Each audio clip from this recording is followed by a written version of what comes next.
this. You list your house in Fresh Meadows. You get an offer in 4 days. You're thrilled. You sign everything your buyer's attorney sends over just because you want it done. Then 3 months later, you're still in the house. You're paying taxes, utilities, and a mortgage on the home you thought you had sold. The buyer keeps pushing the closing date, and you have no way out because of the one line you agreed to in week 1. I see this happen, not in a scary story type of way, but in an avoidable Tuesday type of way. So today, I'm gonna give you a list, the 10 things a seller in Queens or on Long Island should never, ever, ever, ever agree to in the 2026 real estate market. Stick with me to number 7 especially, because that one can turn your sale into a court case. I'm Maureen Folan, the Queen of Queens Real Estate. Let's protect your equity. For sellers, here's what changed and why this video matters right now. For years, sellers in this real estate market could do almost no wrong. You'd list, you'd get 15 offers, buyers waived everything, and they begged you to pick them. That market made sellers lazy, and honestly, it made some real estate agents lazy too. 2026 is a different animal. It's not a bad market for sellers. Let me be very clear about that. It's a balanced market. Inventory is up, buyers have more to choose from, interest rates have made the buyers be very careful with every single dollar that they're spending. And the result is this: buyers and their attorneys are reading the contract line by line, looking for every opening. That's not a problem if you know where the traps are. A well-balanced market still rewards well-priced, well-represented homes, but it punishes the seller who agrees to things out of politeness, exhaustion, or just fear of losing the deal. I've been selling real estate in Queens and on Long Island for close to 30 years. Flushing, Bayside, Floral Park, Douglaston, all the way into Nassau and Suffolk.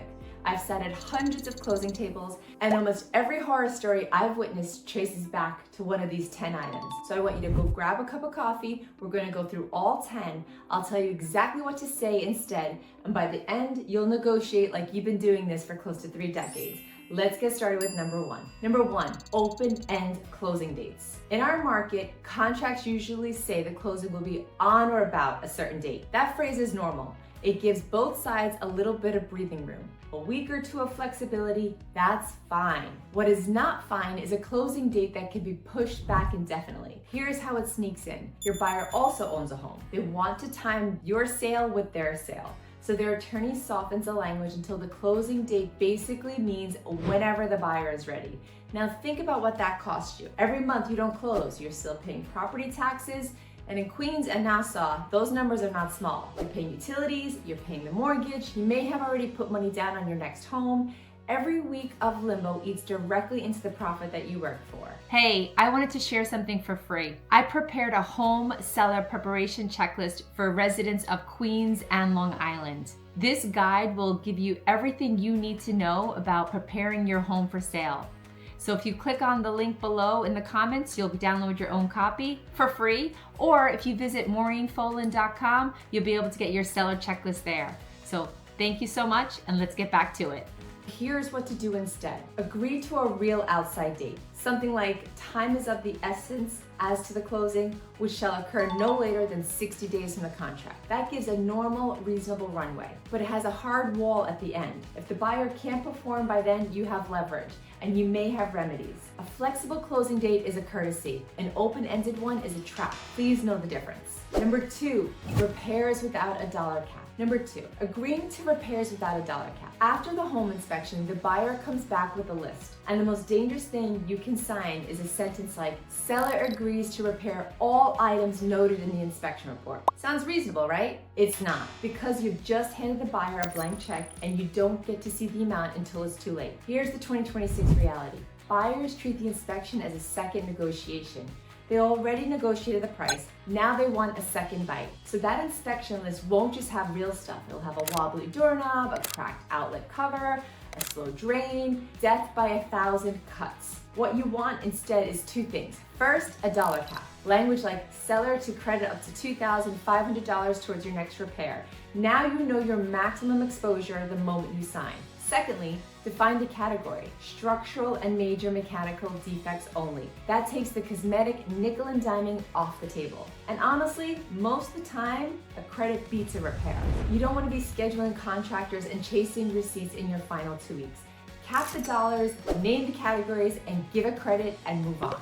Number 3, home sale contingencies without a kick-out clause. This is when the buyer says, I love your house, I'll buy it, but only after I sell mine. I want you to hear what that actually means. It means your sale is now changed to a different house, a house you've never seen, in a market you don't control, with a buyer you've never met. If their buyer falls through, your deal falls through. You've handed the steering wheel to a complete stranger. Now, I'm not telling you to reject every buyer who has a home to sell. In a balanced market, plenty of good buyers are also sellers. You don't have to slam the door, but you never ever agree to it without a kick-out clause. Here's what a kick-out clause does. It lets you keep your home actively on the market even after you've signed with the buyer. If a better offer comes along, a stronger buyer, a cleaner deal, no contingency, you go to your first buyer and say, I've got another offer. You have 72 hours to remove your contingency or this contract is terminated. They either step up or they step aside. Either way, you win. A home sale contingency without a kick out is you sitting on the sideline and just hoping.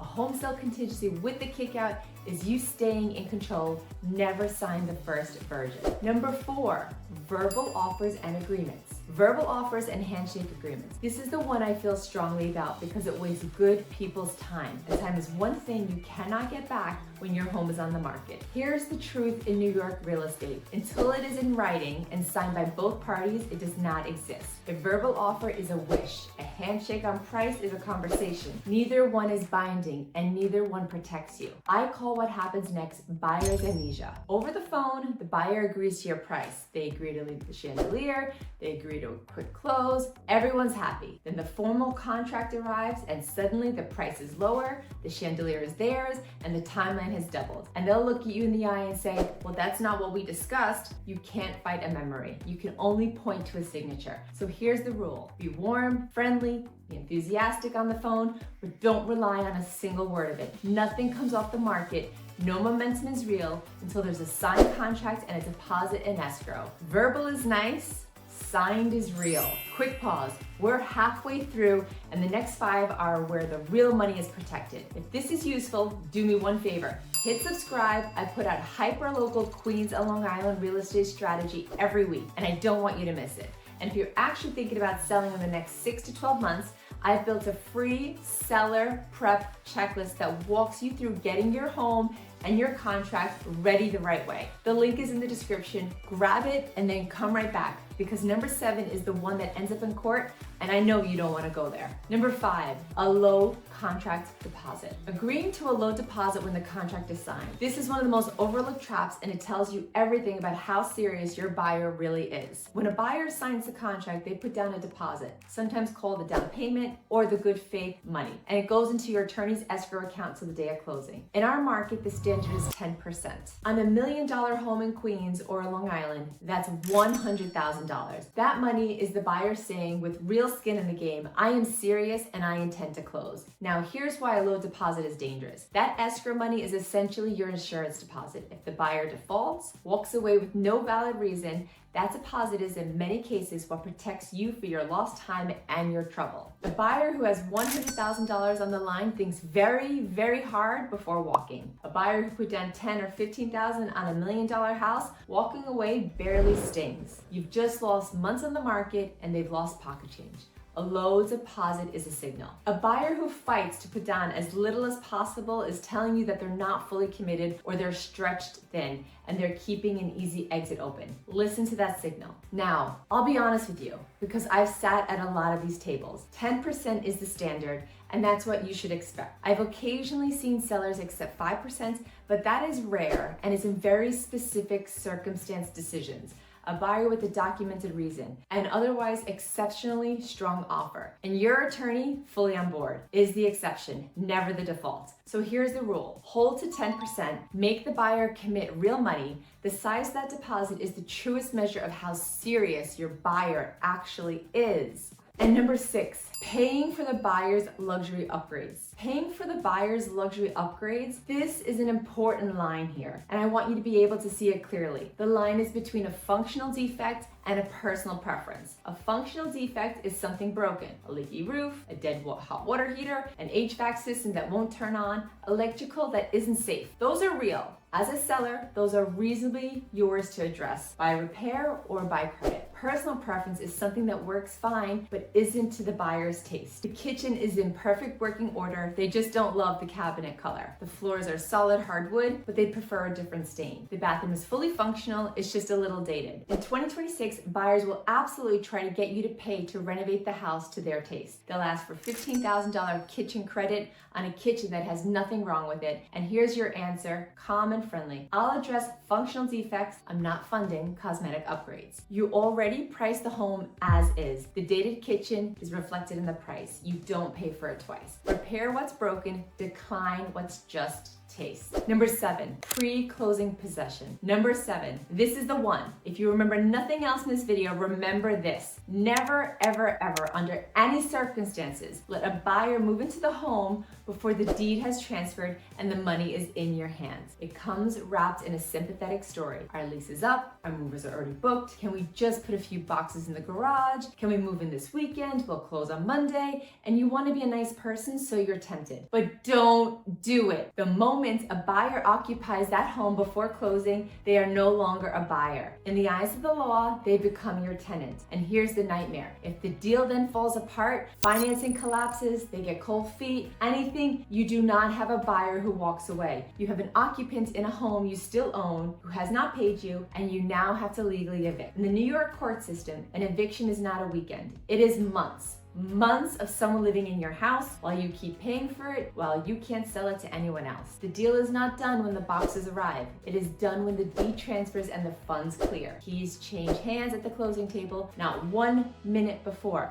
No exceptions, no favors, not just this once. Number 8, unreasonably long inspection periods. A standard inspection period in our market runs about 2, maximum 3 days. That's plenty of time for a buyer to schedule a licensed inspector and review the report. But sometimes a buyer will ask for 10 to 14 to 21 days, and they'll just frame it as being thorough. Here's what long inspection periods actually do. It ties up your house. During that window, the buyer is taking their time, looking to see how they can negotiate the price, and you've taken your home off the market, you've lost momentum. So I would highly advise that once you accept an offer, keep on showing the house, and that way buyer knows up front that until this is fully signed, you're still accepting offers, and you'll see how serious they move on this house. How quick they move will show exactly how serious they are to buy this home. Number 9, assuming rental contract, solar, HVAC, water heaters. Number 9, assuming the buyer will take over leased equipment. And this is the one that carries a 5-figure price tag if you get it wrong. A lot of homes in Queens and Long Island have equipment that is leased, not owned. Leased solar panels are the big one, but also rented water heaters and some financed or leased HVAC systems. Here's the trap. You assume naturally that whoever buys your home will just take over the solar lease, the way that they take over the house. But that transfer is not automatic. The buyer has to qualify with the leasing company and agree in writing to assume it. And in 2026, plenty of buyers simply don't want a lease system on a home that they're buying. If you didn't disclose it and you didn't get the assumption agreed in the contract, guess who's responsible for the lease at the closing table? You are. And buying out a solar lease can run $15,000, $20,000, even $30,000 straight out of your proceeds in the final hour as a nasty surprise. So do this early, before you even list the house. Pull out every lease document, solar, water, heater, HVAC, water softener, anything that is rented. Disclose it all up front and make the buyer's assumption of those leases an explicit written term of the contract. Never assume, always disclose. And number 10, signing as is without clear disclosures. Number 10, treating an as is sale as a magic shield. Here's what as is actually means in New York. A lot of sellers love the phrase as is.